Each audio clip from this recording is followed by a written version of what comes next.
Hi, in this video, we will talk about how to get page content in Playwright. So what do you mean by page content? So the HTML behind this page, any page. So when you inspect or get view page source, so this is that page content behind that page. This is the content. If you go to Google, right click, view page source. So this is the content behind that page. So if you want to get this content and verify something is, it contains some the text which we want. Okay, so sometimes we need to verify that particular page contains this kind of text or any attribute, whatever it is. Okay, so that time you can get the page content and you can verify. Okay, so let me take any web page. So I'll take google.com.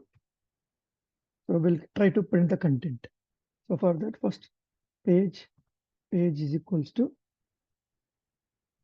playwright dot create dot chromium dot launch new browser type launch option dot set headless false dot new page. So then page dot navigate. So google.com slash.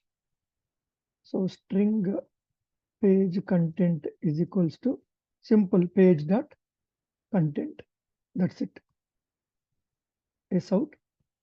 So you can say page content. That's it. That's simple it is. If you are on any web page, so in that particular web page or any URL, so if you try to print that page dot content and that current URL's content, it will print. Okay, it will capture, then you can print. So I went to the google.com and I want to print the content of that google.com.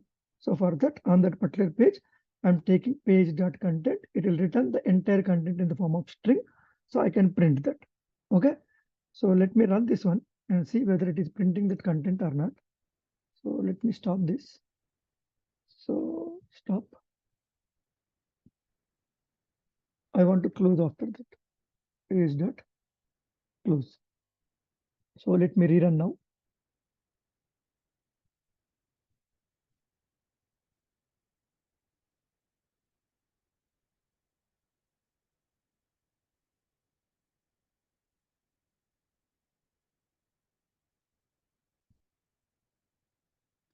And when you observe this, you see that very huge content it is printed, the HTML behind that web page. You see that?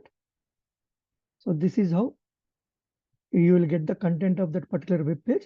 And then this page content contains some content, some text. Then you can verify something like this according to your requirement. But the motto of this is how you can get the content using page.content method. You can get the content of that particular URL or web page. Okay. So that's all in this video. Thank you for watching this video. Please like the video, share the video, and subscribe to the channel for interesting updates. Thank you.